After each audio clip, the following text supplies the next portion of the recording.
Welcome along to Tweet Street Scotland Occupied, home of the satirical saltire. I'm Cinnamon Bridges, aka Peter. With me this evening is my co-host. I've got Lucy for Parents Across Scotland. Right, Lucy, how you doing, pal? Not bad, Peter. How are you? I'm good. It's good to see you. It's good to see you. I know I've not been on for a wee while. It's nice to be back on. No, you've been using your skills elsewhere. For what I can see in here. Which is good. Tentacles all over. Aye, which is good. It's good. It's good that you're having an impact, which is what we're ultimately like to do. Right, but we're here, right, because we've got Elaine Miller with us. Now, for anybody who doesn't know Elaine Miller, she runs the Twitter page called, get this, Gossip Gripper, or at Gossip Grips. And she's going to be going to the Fringe with a show called Viva, Your Vulva, The Whole Story. Now, I thought at the time and everything, and with what's happening in politics, it was all about Boris Johnson, but here, I was wrong. It's so Elaine, thanks very much for joining us. I was going to try and do all the F things that you've got on your profile, but I'm scared in case I F it up. So thanks very much for joining us. And we'll get straight in about it. Can you tell us what the Fringe show is all about? Well, I am a fanny physio, and I should say pelvic health physiotherapist. I upset some of my professional peers by calling us fanny physio sometimes.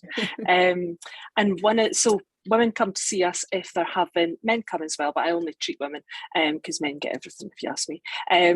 So they come if they've got problems controlling their pee, the poo, the pumps, or if they've got a prolapse or something to do with pregnancy or menopause.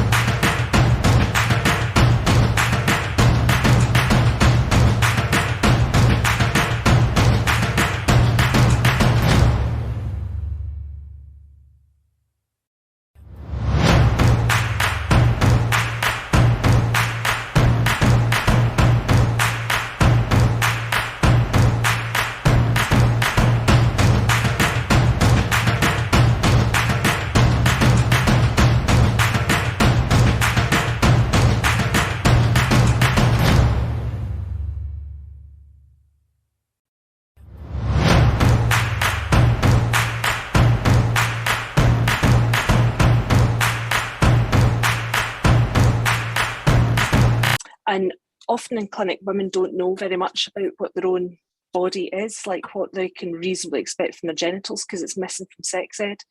Did you see the thing on BBC about the new model that they're using at Brighton and Sussex universities to teach medical students about anatomy, instead of just making, the male the normal, which is what is pretty much standard, that usually you've got a male image of whatever the anatomy is, and then the female aberration of normal is in a little box on the side, which bothers me because in Scotland it's illegal to put Orkney and Shetland, the islands off the top northeast of Scotland, into a little box and a map in official legislation, because they have to be given the rightful place, which is not dignity that we afford to women.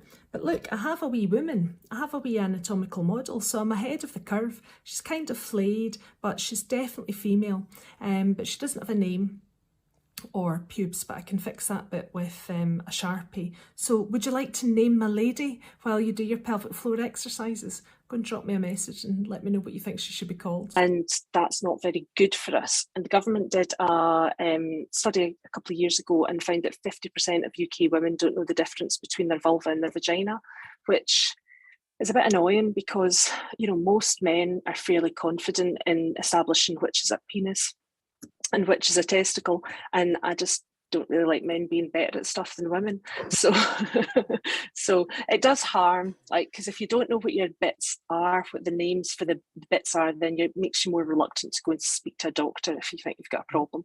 And if you don't know what your vulva normally looks like, you're less likely to spot if you've got a change that could be a symptom of vulval cancer, for instance. So this is just fundamental basics of care. You need information in order to be able to seek help. So I get so cross about it. I wrote a Fringe show about fannies, which are very interesting.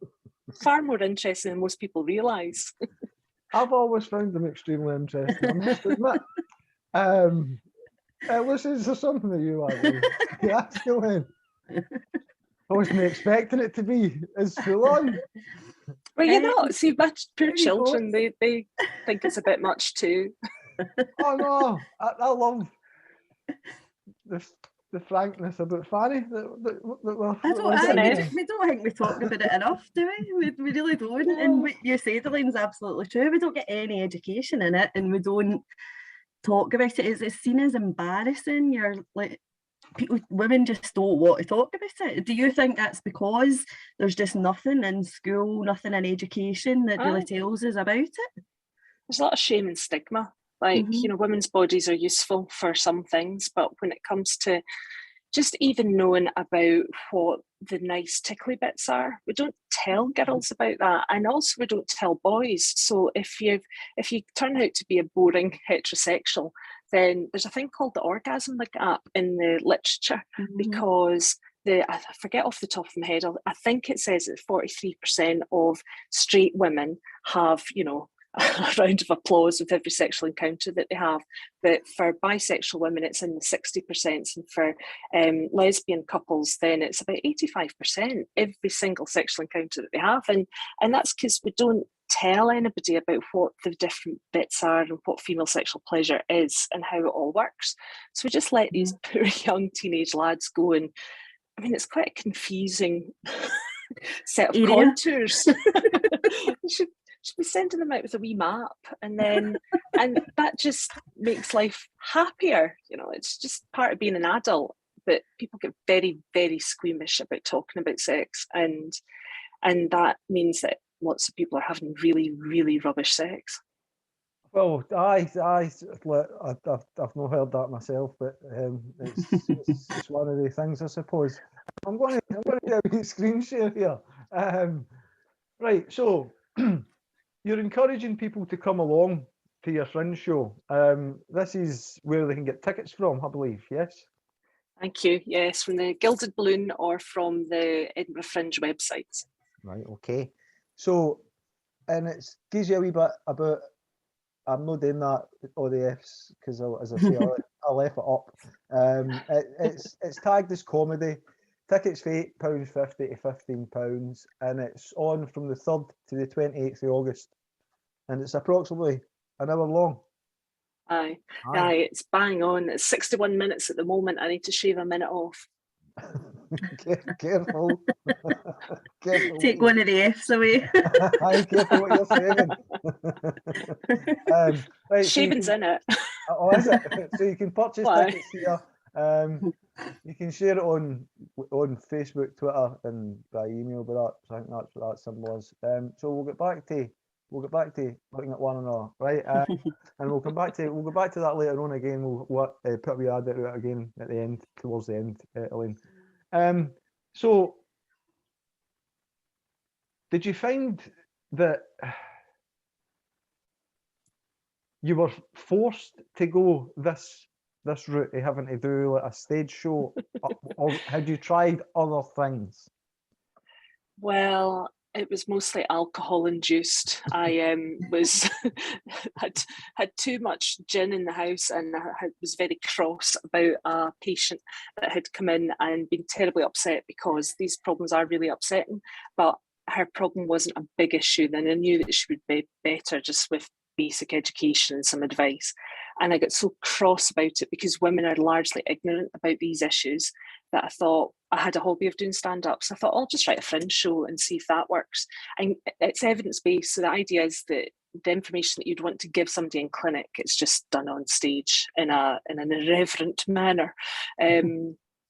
And it seems to work, like, because I had to justify it. So we did some research me in the university in Australia, Monash Uni, we did some research looking at using humour as a health promotion tool. And there's a couple of people that are doing PhDs that have shown in their data that the show nudges help seeking.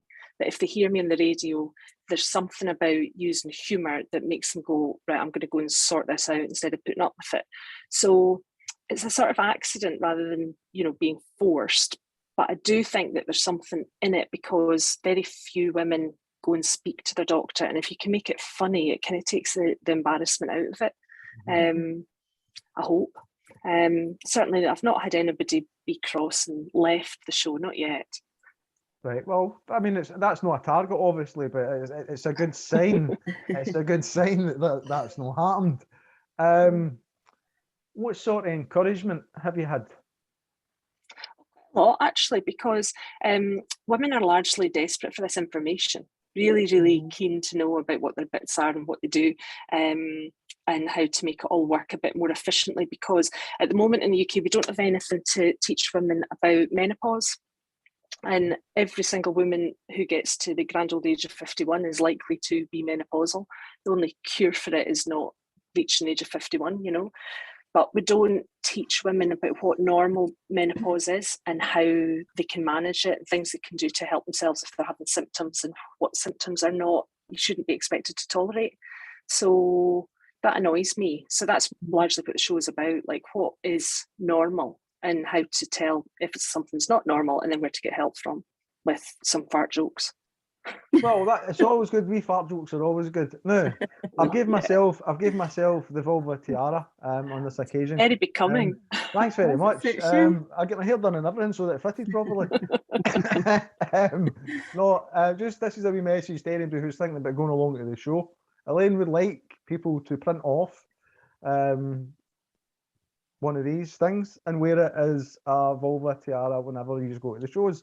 So, I was going to get them printed so they could have them. I hadn't thought about them printing them off themselves. That's a smart idea. Oh, I'm just trying. Actual genius. There you go. There's many women in Scotland with printers just now, so for different reasons. Maybe not for vulva tiaras, but which we'll come on to in a wee bit, right? But I want to exhaust this vulva talk first. Right, I'm coming a wee I bit. double dare you. Right. What a lost Peter. No, I'm away. Right, Lucy, was there something that you would like to ask Elaine about the No, I think I'm just going to be getting tickets and going along, because I just think it's brilliant what you're saying about like using humour to try and encourage women to like learn a wee bit more about what's actually happening for us. Just a brilliant way to do it. And do you find that there's people that come along that maybe don't speak English, not their first language, and it really helps them like to break into it a wee bit with the humour side of it, or I'm just thinking about the language and explaining it. Yeah, the language stuff, I do a section on that about the importance of clarity of language, because if you don't know, if the word sex has got, you know, it's now got a different meaning. So sex no longer just means, and for many people, when they hear the word sex, apart from, you know, bonking, the meaning has been diluted from meaning male or female into including masculine or feminine. And that's gender, which is a different thing. And this obfuscation of language is doing harm in women's health, because it just creates another barrier to help seeking. So you're absolutely right. If a woman has got English as a second language, or if she's got neurodiversity, you know, if she's got autism, or if she's got a learning disability, or any other myriad numbers of challenges, then it reduces help seeking. There's been a really good paper published in January by Caroline Gribble and 5 other academics that they've documented the impact of the loss of clarity in language in women's health. Because if you do a piece of public health promotion and you're trying to make it inclusive of everybody, so you're using gender inclusive language and you're referring to women as cervix havers, that's fine if you've got a tertiary level education, you know what a cervix is. But if you've not heard that word before, or you don't really know what a cervix is because you can't see it, it's not really an everyday feature of your life, then you're not going to recognise yourself in that piece of health promotion, and that's doing harm. We haven't done impact assessments to see who we're excluding with the language. So the stage show itself is pretty I mean, it's pretty blunt. It's very frank, and it is very funny and factual.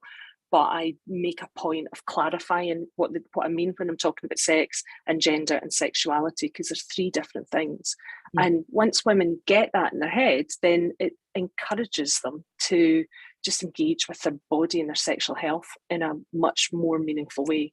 And it stops them from, suffering, basically. I'm not keen on women suffering in general. No, me neither. No. So we'll see how that goes. I was a bit nervous when I was doing the previews about the gender stuff, because obviously it's easy to offend people. But that's what the show is called, Viva Your Vulva. Like, if you're not sure that you're happy about talking about vulvas in any capacity, then there's 3,000 other shows. Aye. Yeah. There's Yeah. other shows out there. Yeah. Vulvaless. Right. So we're coming on now, right? We've spoken a wee bit about your show, but we're coming on to something that's a bit of a hot topic at the minute. And that's the language, or the attempted destruction language in the female forum. How does that sit with you, especially given what you've said, that women in general, with our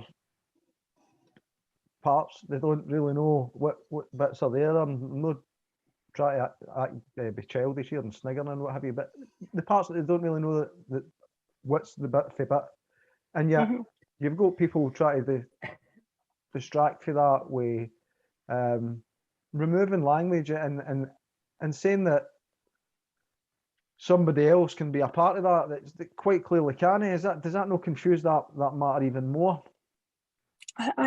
I think it does. There is evidence of that. It's not great evidence because it's quite hard to research it's quite hard to get funding to do that research, because there's studies that have been pulled for being politically incorrect because they're wanting to look at sex and gender, or detransitioners, or retransitioners, as BMA are saying that they're to be referred to now. And it makes it almost impossible to discuss.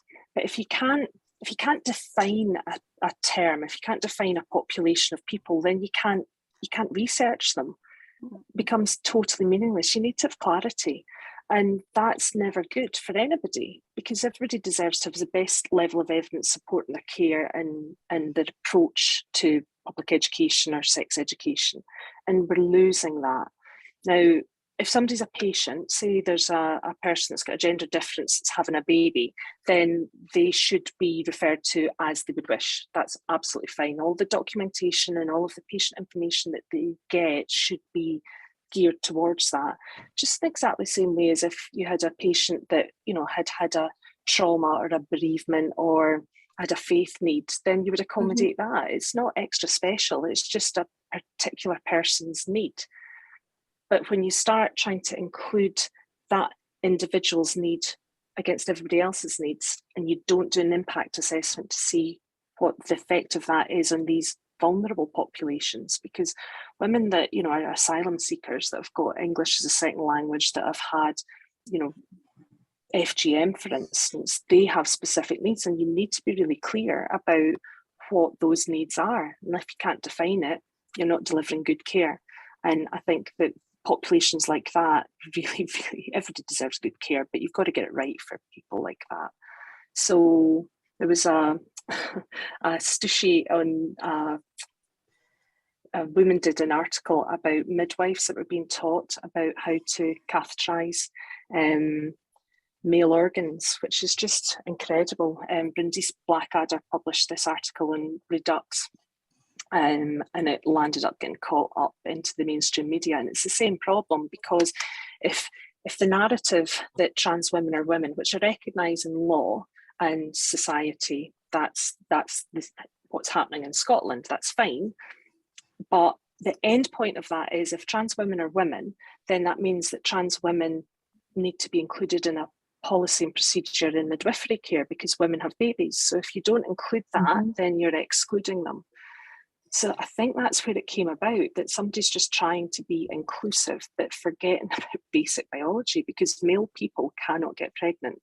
And the information that they had about female people who had a gender difference, who were trying to, how you would manage that if they were having a baby. Well, they're female, it's not really any different. The mechanics are the same because their body isn't any different, their gender is different.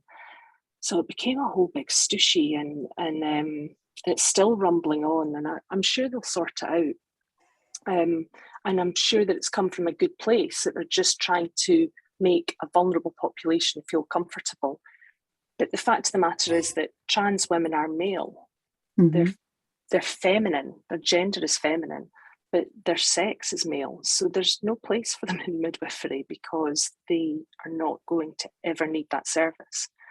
So I think different organisations, especially in health, we're landing up tying ourselves in knots trying to accommodate people's feelings, when actually I'm not convinced that #BeKind is always, sometimes it's more kind to be honest. And I understand that it's upsetting for some trans women that you're not going to have a baby, but mate, you're never going to have a baby. You know, if that's really devastating, then we would be obliged to offer support for that person, because people who want to have babies who can't have babies, it is distressing, of course it is, but you don't have a uterus. So it's not going to happen. It's not really a tactful way to put it. It's not really a way to pretty it up. I think that's where we've reached, isn't it? That we're so aware of trying to be mindful of all the different language that we actually trip ourselves up sometimes, and we just cause ourselves so much confusion because we're trying to avoid offending people, even though what you've just said is just absolute fact. Like males can't become pregnant; they don't have the reproductive organs to be able to do it. But the obfuscation of the language means that then that does harm to the trans people themselves. There was a case recently of a trans man who thought that transitioning meant that he wasn't going to get pregnant. So actually started testosterone and was already pregnant. So presumably nobody in this clinic did a pregnancy test before they gave this person this prescription. And so that infant has been subjected to medication that we don't really know what the effect of that is. But the problem was that the person themselves didn't understand enough about the process because they're females. So they've come under this banner of, we just don't tell people about this stuff. We just don't educate female people in schools well enough about the facts of how your biology works. You can't escape it. And that stuff really worries me, because that's two people that have potentially been harmed. Pregnancy is not, it's not always easy for people, and there can be life-changing consequences apart from having a kid. And you know, we still have a problem with women dying in childbirth or shortly afterwards. So this is just ludicrous because it makes it more complicated and harm will be done. Yeah, to everybody. Just to let you know, ladies, I'm going to start live streaming now, but we'll move on to the pretty much brings us on nicely to the Roe versus Wade topic. So Lucy, I'll let you do that and I'll do the stuff here, all right? Yeah, I suppose just a bit of background for people that might not be fully aware of what's actually happening with regards to abortion laws across America. We've all seen the sort of reactions on Twitter and the headlines and things, but really what it is this month there was a draft in the Supreme Court that basically said that future of abortion rights under the Roe versus Wade law, which has been in effect since 1973, I think it is, was likely to be overturned. And this is off the back of a law in Mississippi that was basically saying that after 15 weeks there would be no legal right to abortion. So if this law is upheld and abortion does become Roe versus Wade is overturned, what it really means is that there's going to be abortion is going to be in the hands of each individual state. And there's already, I think I've read somewhere that it's like 26 states that are already sitting there with what they're calling trigger laws, just waiting for Roe and Wade to pass or to be overturned, and then abortion is going to really be made illegal at that point. and I just wondered what your thoughts on it were, Elaine, like what your opinions are, if you thought about it. I'm sure you will have, and what your thoughts around it are. Raging, man, raging. It's really frightening, because if you believe that women are autonomous human beings, then we should be, I think, entitled to make decisions about our bodies. And if that means that a woman falls pregnant and doesn't wish to be pregnant, then we shouldn't be forcing women to do things with their bodies that they don't want, because that's turning us into second-class citizens, that we have fewer rights than anybody else. And I read somewhere on Twitter, somebody said about that a dead person has rights to what happens to their body, that you can't harvest organs from somebody that's dead, although technically you probably could in Scotland, because we have an opt-out system now for organ donation. But that aside, we are going to land up losing this protection. Now, once you've lost it, it's very hard to get it back, because as the women in Ireland found, the repeal the 8th went through, but it's still exceptionally difficult to access determination in Ireland, because there's very few medics that will do the procedure. So they've got it in law, but not in practice. So if you've had it in practice, in some of the states, they make it so difficult, because you have to travel to the clinic for your initial appointment, and then you have to travel back to go and have this ultrasound before they would agree to do the termination. And then sometimes it's a third appointment before they can have the procedure. So if women don't have the money to travel cross-state, then they're landing up being really quite far on in the pregnancy before they're able to access termination, which is just cruel. It's just absolutely cruel. I think that they said there was Texas introduced a law, and since that law has been put in place regarding limitation on abortion, all the states surrounding Texas have seen an increase in women going across state lines to get abortions, just because they're absolutely terrified. Doctors are terrified to do it in case they're penalised. And I think I heard that there was only one abortion clinic left in Mississippi now, because all the other ones have been closed. And it's just that you're right, I'm absolutely raging. I'm just so angry that I don't really profess to know huge amounts about American politics. Like, I really don't understand a lot of it, but as far as I'm aware, this has been something that's been like a battle for almost 50 years. It's something that's been under threat, and there was an opportunity. There's been plenty of opportunities for this to be cemented and enshrined. I mean, like they've kind of missed the boat on it. It's just been allowed to happen, and I wonder if it's because their eye's been taken off the ball a wee bit with regards to things like gender and that impact and how that's kind of working out. And it's, for me, feels like there's been a gate opened that's allowed the sort of political right or right wing or whatever it is that you want to call them to come in. They've seen an opportunity where women's rights are kind of at the bottom of the pile, as they usually are, I suppose. But because this is a country where the women don't have maternity rights and they don't have free healthcare. So forcing somebody to have a pregnancy in that situation is really beyond the pale.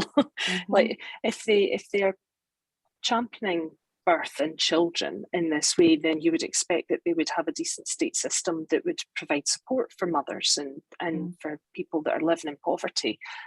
And I don't know how the Americans do it, how the American women even begin to manage to have maternity leave, because the expense that's involved, I read somewhere it's at $150,000 to have a pregnancy in the USA.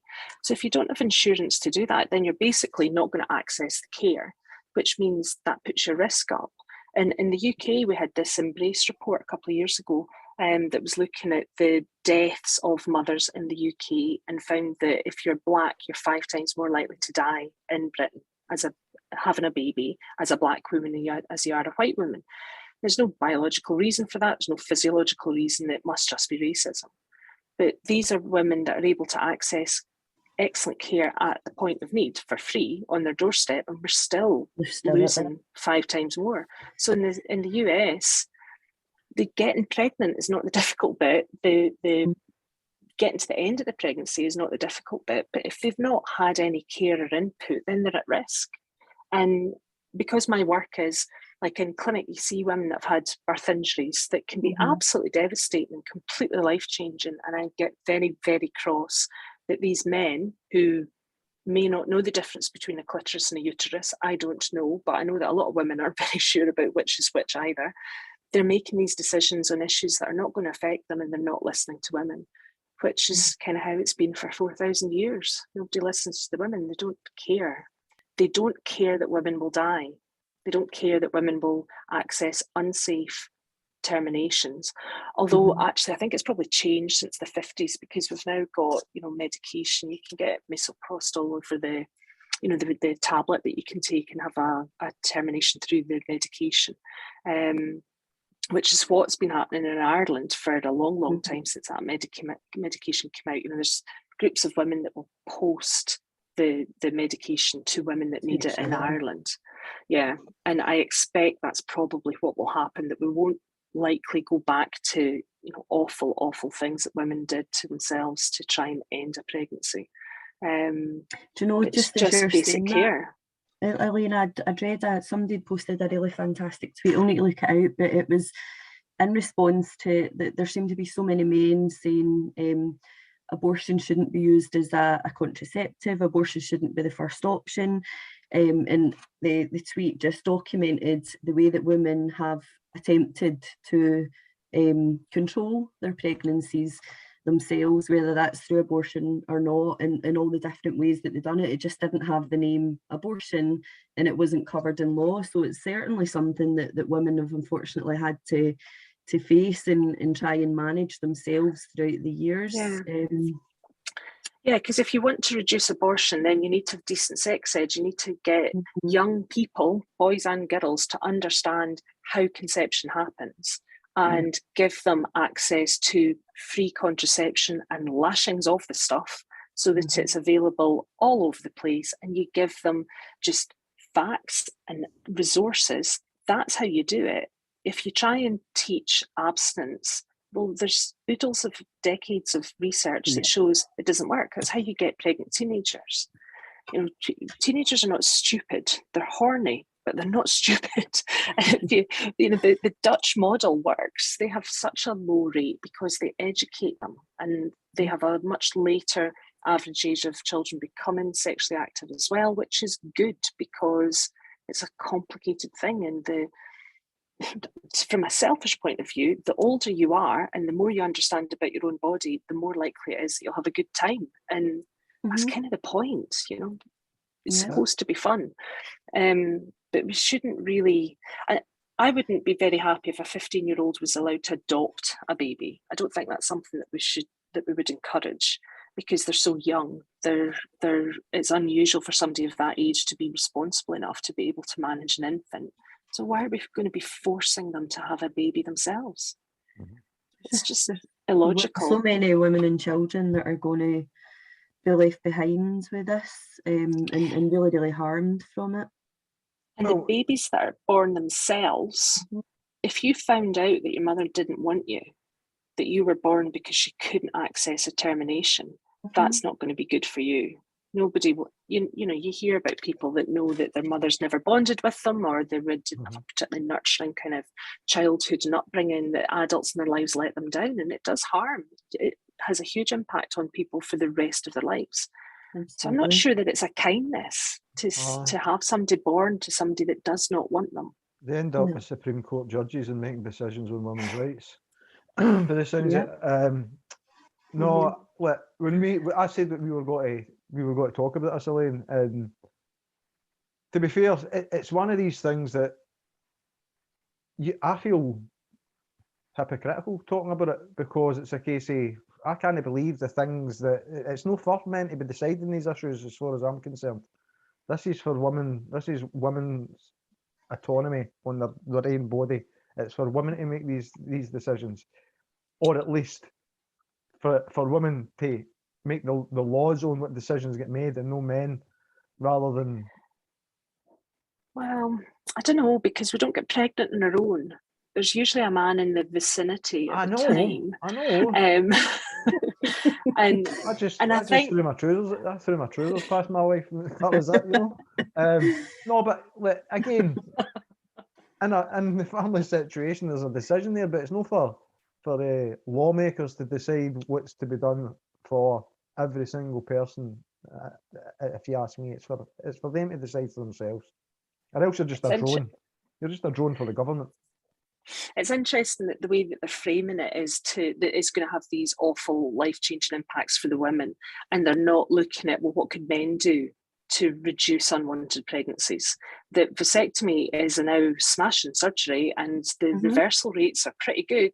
That if a man doesn't want women to be getting pregnant, then maybe he should be doing something to control his fertility and not ever risk a woman being in that situation. I'd be a big fan of that. Because I'm I'm sure not most women would. suggesting that they see themselves as passive riders in this, you know, crisis of pregnant women. Well, again, the women can't do it on their own. No, this is true. It all comes back down to education, doesn't it? It all comes back down to education, and yeah. Right. So, how do we make it better?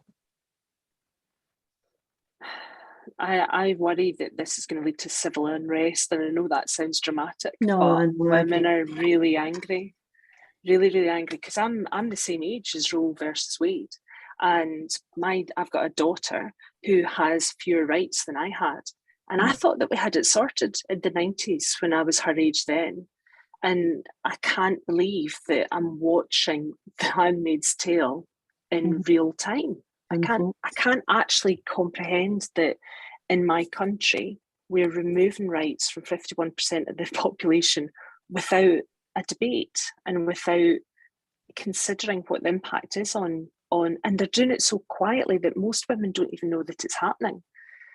Now, the local elections have just happened, and there really wasn't much of a peep about women's rights because you can't talk about it because people are worried about offending the trans community by saying, well, you have your needs, but women that don't have a gender difference and are female have particular needs as well. Until we get the men that are in charge making the decisions to understand basic biology, because who was the guy that said that a woman who was raped, her body could decide whether to get pregnant or not? I've seen that, yeah. Was he some sort of senator?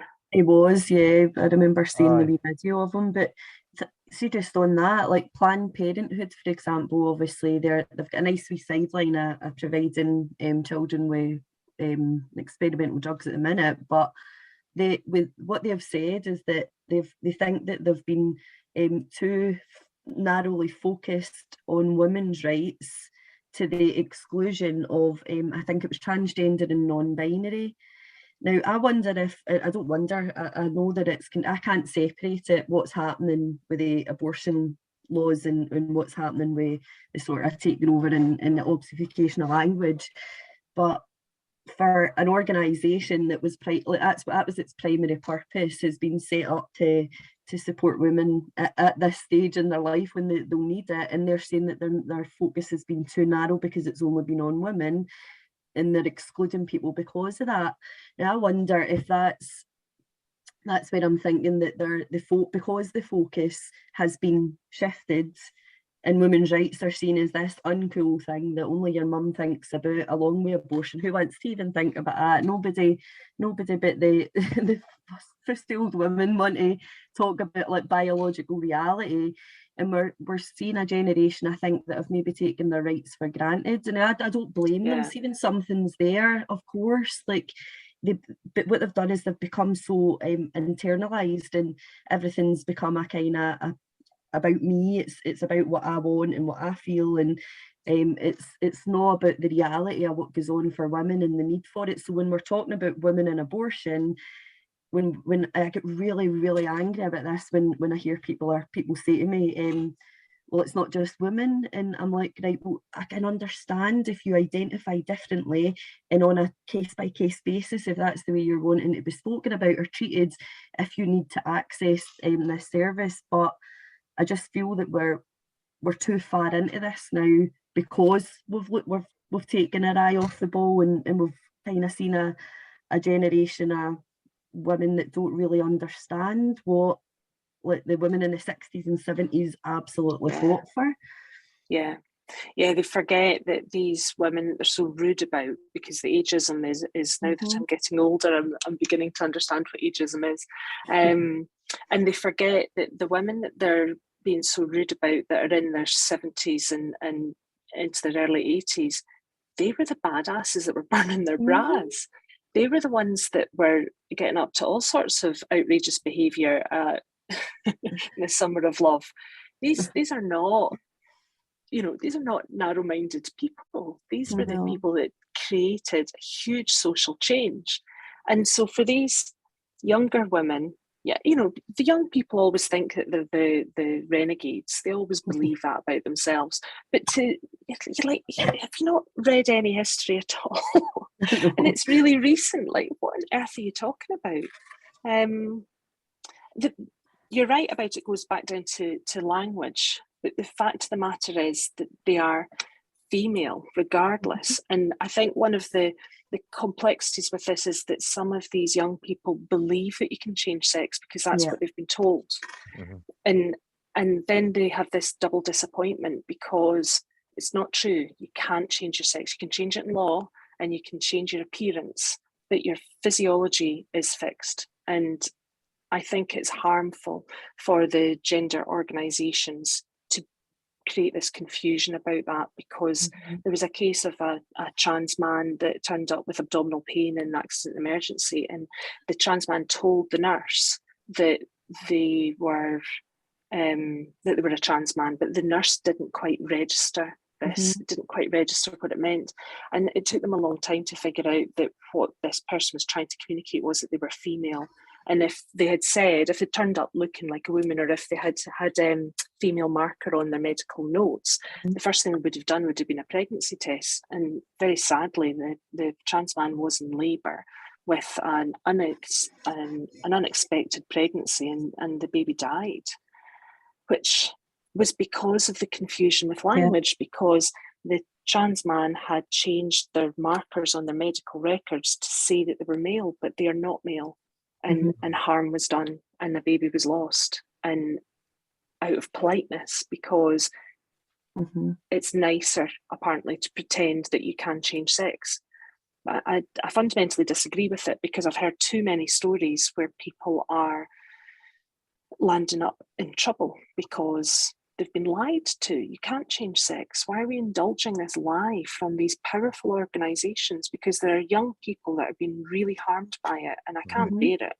No, me either. What about, Elaine, then? What that brings us on then? We've had the local elections, but the First Minister can't define what a woman is. What's your thoughts on that? I mean, she knows fine. I don't know I how think she knows fine well what a woman is. First anybody, aye. But she'll not define it. Yeah, it's an interesting one, isn't it? I don't know why. I don't know what the benefit would be behind it. My preference is to believe that politicians go into politics to improve a country and to improve everybody's lot and to do good in society. So I've got a wee bit of cognitive dissonance going on that I'm refusing to let go, that there might be something unpleasant at the root of this. My hope is that Nicola Sturgeon's thinking about her next move beyond what she's doing in Scotland, and the World Health Organization and the UN, they all subscribe to trans women or women. Interestingly, nobody ever mentions that trans men are men. Apparently they don't really matter, and I'm assuming that's because they're female and therefore of no interest whatsoever unless they're pregnant. But yeah, I cannot get my head around why a woman would say that she's feminist her fingertips, but also say that opinions that are based in fact are completely unacceptable. I would love to sit down with her and have a wee chat, because I would like to understand it. Because I had some poor people came round knocking on my door looking for my vote in the run up to the election, and oh dearie me, it wasn't a pleasant experience for them, because I'm not giving you my vote unless you can define who I am, because I need protections in law. And whilst I'm capable, because I've got an education and I'm able to articulate and advocate for myself, I'm very, very aware that that's not the reality of many, many women's lives. So if you can't, like Joanna Cherry said, if you can't define me, you can't protect me. And it's not acceptable to do that to 51% of the population. We're not even a minority. It's just ludicrous and makes me really, really angry because I feel patronised. I feel like I'm supposed to just accept that a woman with power is happy to do harm to women who don't have power because she's very good at presenting herself. She's a good politician. And I'm not having it because I cannot accept what I know and sleep at night. Can't accept that we are just going to stumble into people having negative impacts on their life because we're too afraid to speak the truth. I know that she's going to be busy because she's got a referendum to organise for 2023. But Joanna Cherry's challenged her to an open debate on it, and her and London Links Baroness, Ruth Davidson, Baroness London Links. So she's challenged them to a debate on it. If that's happening and if we can get you a ticket, would you be interested in getting involved in that debate?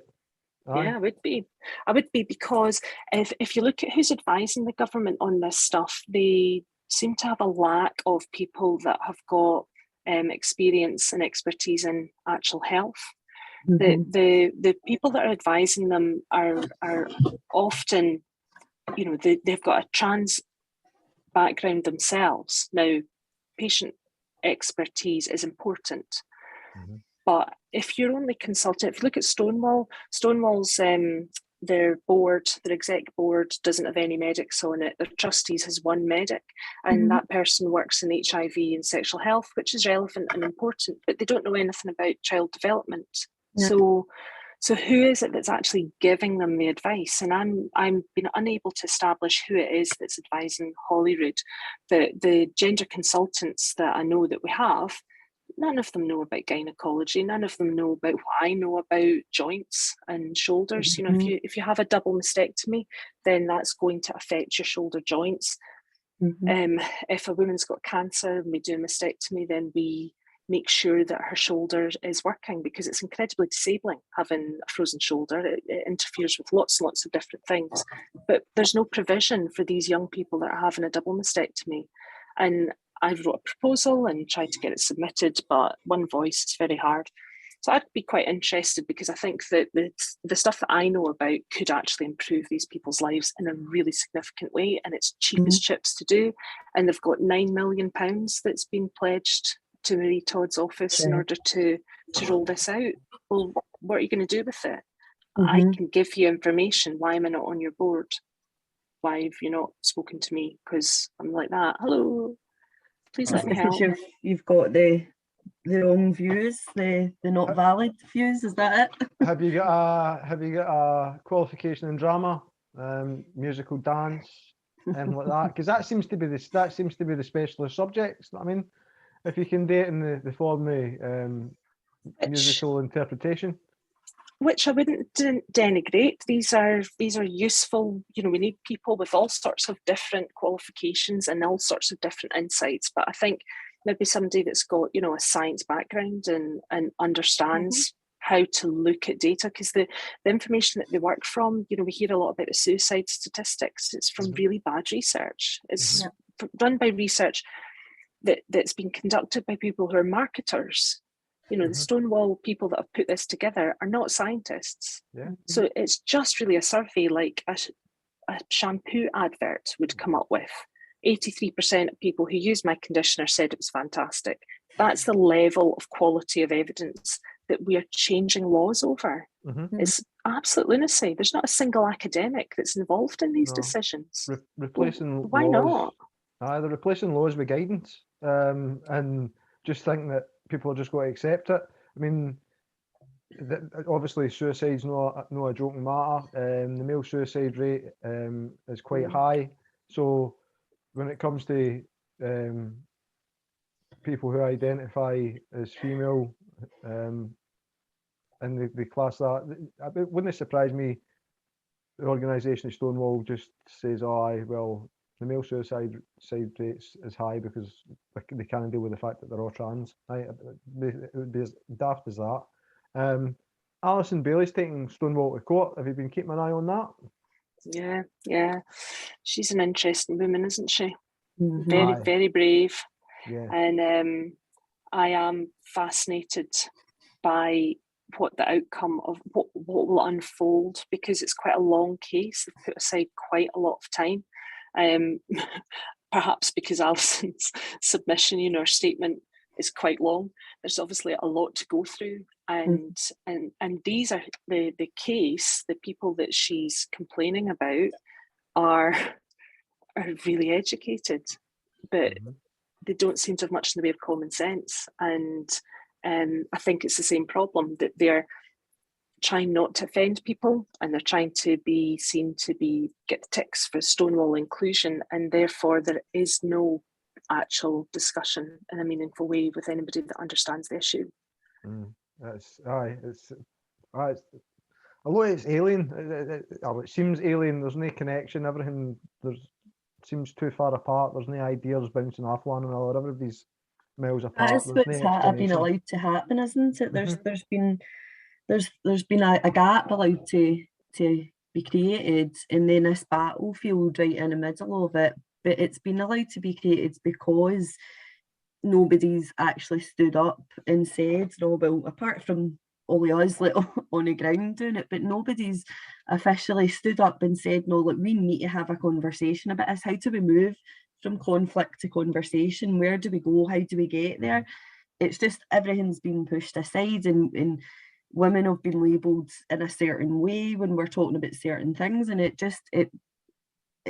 basically puts, I'm going to say a target, but I don't mean necessarily a bad thing, but it puts us at a complete disadvantage, because whenever we try and talk about anything now, such as abortion, such as anything to do with women, we're just considered these horrible bigots to the side. Like, even going on in Scotland, like, if you raise a question of abortion, all we're hearing is, oh, yous have never worried about it before, yous have never fought against it, yous are just right, yous are right wing, yous are associated with the right wing.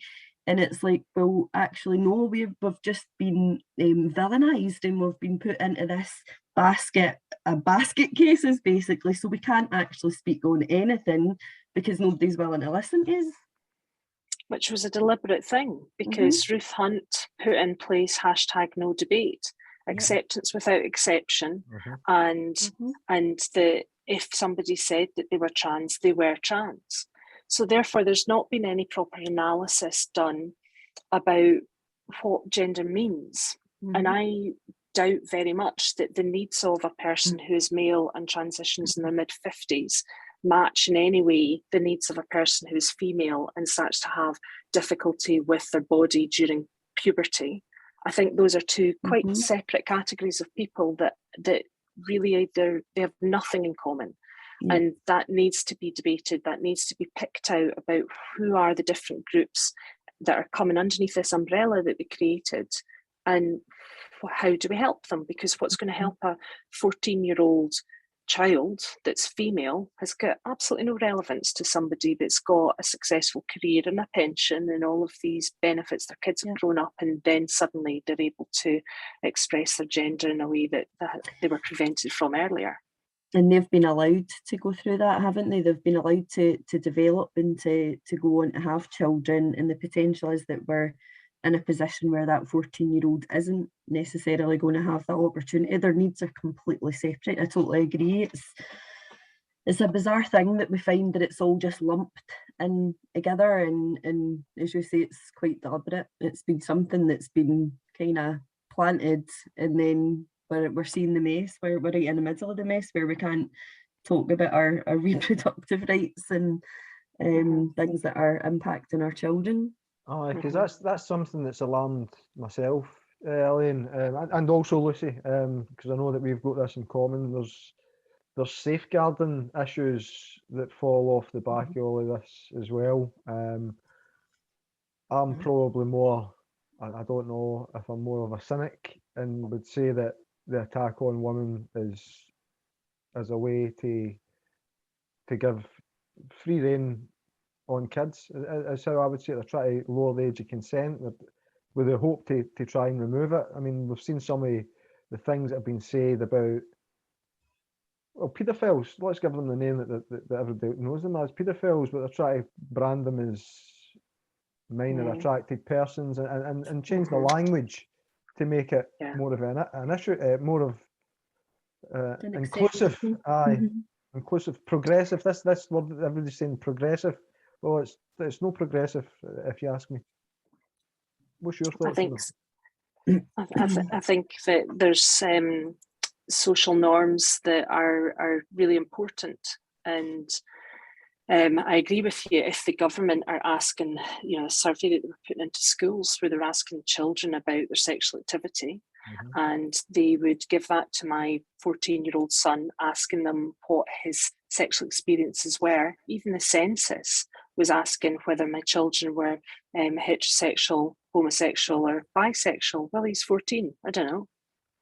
And I don't really care. And I'm not answering your question because it's not compulsory, because I don't want him being labelled as anything. He's 14. He's got plenty of time to decide who he fancies and who he doesn't. And it's not appropriate to, some children do know their sexuality at 14, but lots and lots of them are working their way through it. And why are you insisting on getting details on which children have had anal sex?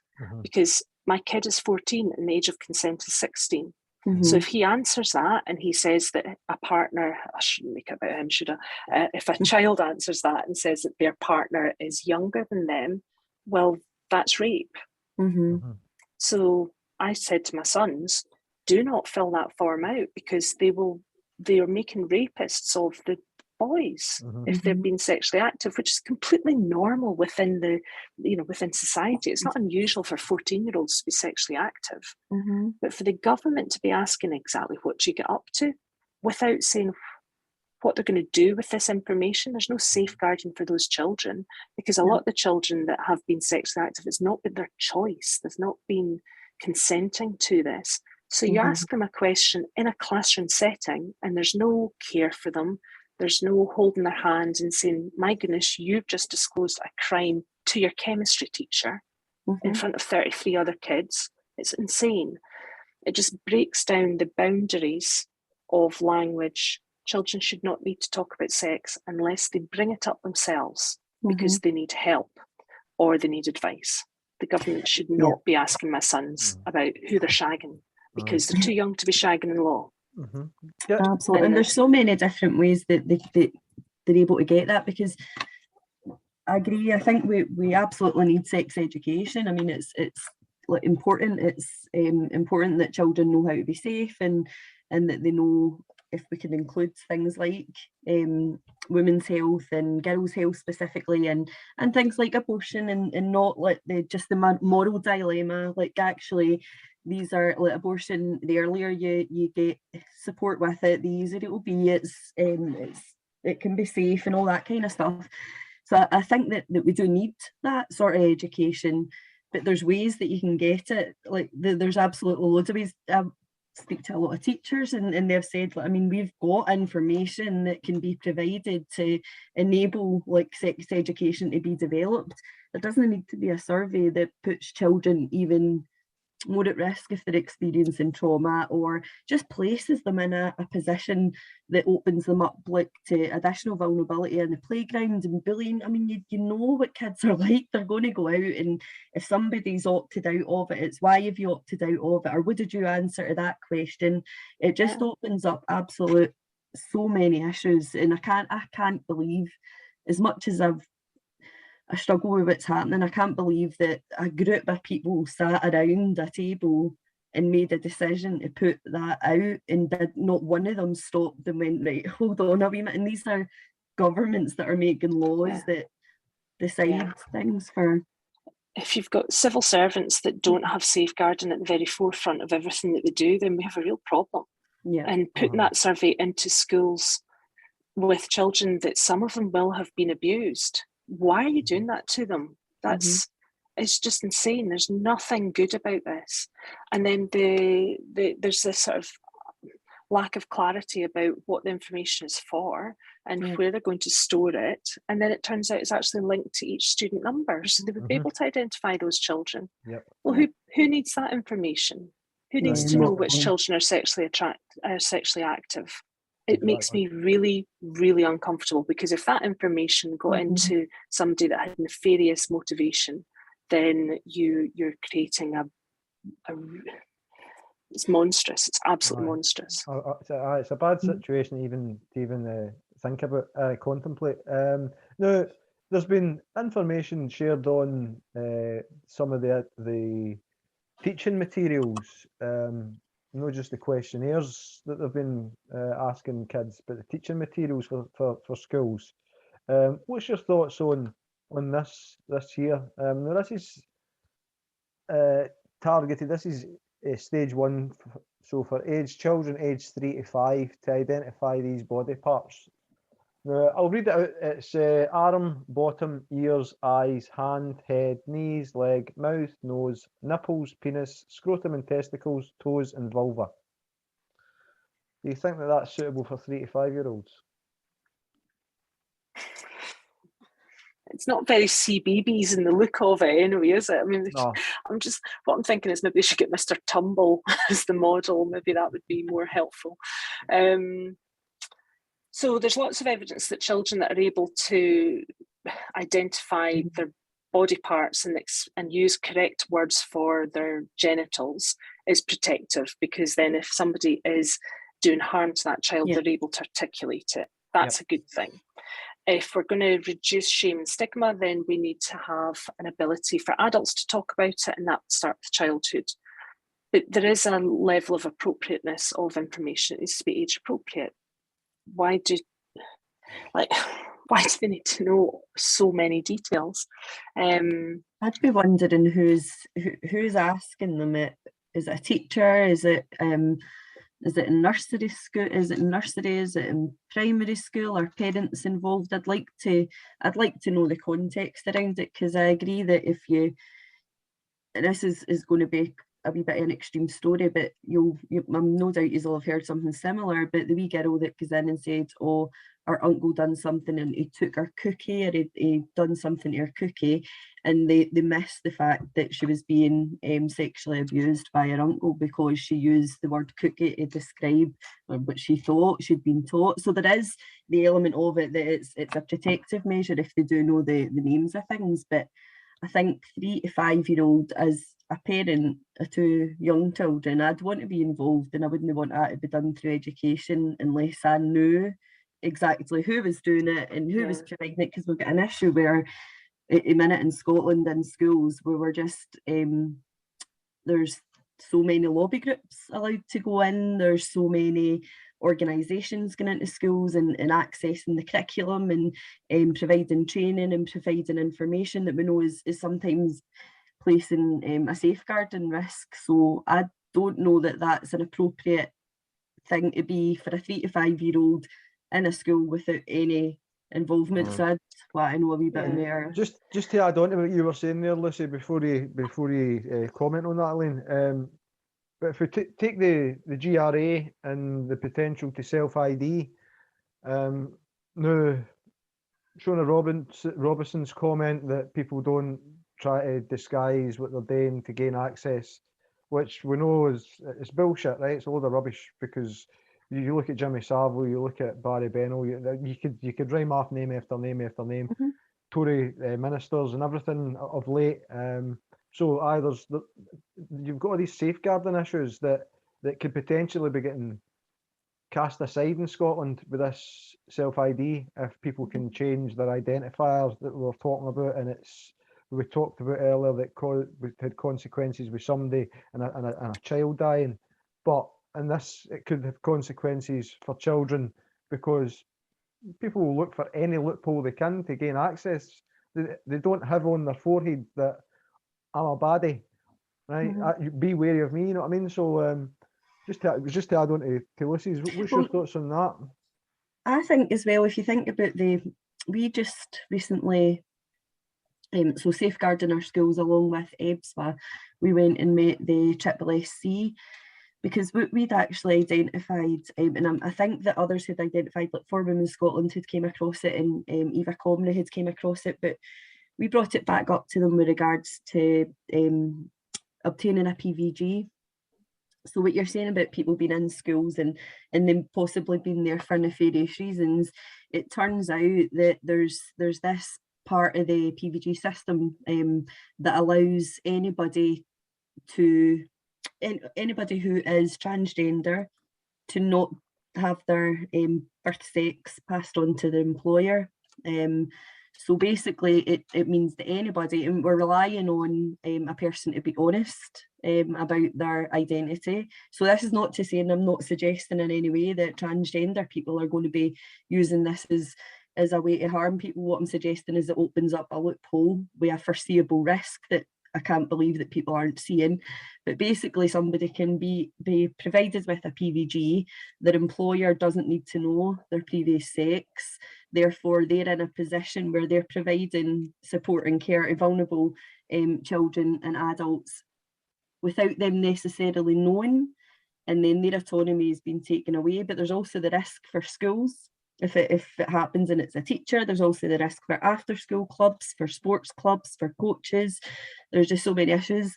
So we've sent an FY to Disclosure Scotland just to try and find out a wee bit more information, because the SSSC were not aware of this. They didn't know that this had been put in. They didn't know, and I'm going to assume because they didn't know that so many other organisations don't know about it as well. But it's quite clear on their website that it's called a special process, and it specifically says that we won't share this information with the person asking you for a disclosure. So it opens up a lot of loopholes, and that's a huge risk. See, I feel conflicted about it, because if somebody has transitioned, then they are entitled to privacy, and they shouldn't have to disclose their gender history in unnecessary, it's nobody's business. If that's the decision they've made, then they've gone through the process and they've got support. They're not doing it, independently because the wait lists are a problem, and that's what many people are doing. But there's also an issue of consent for everybody else. So there's this conflict that you automatically have as soon as you say that they have changed sex, because they haven't changed sex. They have changed their gender. Their sex remains the same. And I know that that's very hard for people to manage to live with when their sex is itself the problem, but it doesn't go away.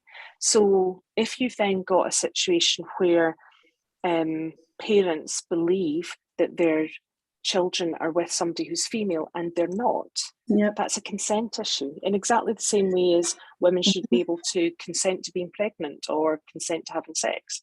And there's been cases where people have landed up in a real pickle. So there was one in Poole where the nurse, the practice nurse, was a trans woman. Now, the trans woman has the skills and the qualifications and the ability to do the job and should not be prevented from being employed. But the patient was female and had asked for a female practitioner, and what they got was a trans woman. And who knows how many women had been in a situation where they're going for a smear test from somebody that they didn't consent to because they wanted a female. And that conflict just lands up with real difficulties, because I don't know how you would manage that. The patient has rights.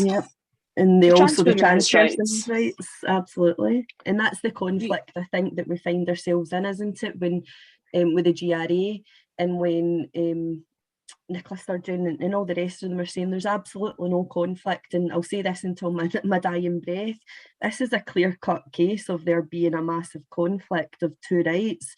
You've got the rights of the transgender person to privacy, which I totally agree with, and then you've got the rights of the service user to be able to consent to who's providing care for them. So if that isn't a clash of rights, I don't know what is, and how can they possibly say that there's no issue with single sex services if this is like providing a service to the most vulnerable people, and this is being missed out. It's so obviously a clash, and And we Yeah. can all sit and have a conversation in a reasonable way about it, but we need to have a conversation.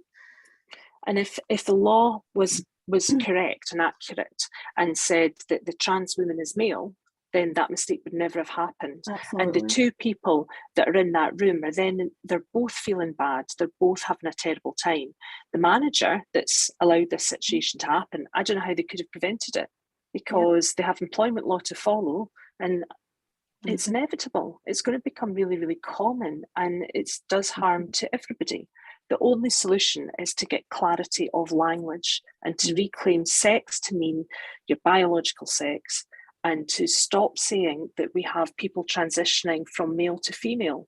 No, they're not. They're transitioning from male to feminine, because you can't become female.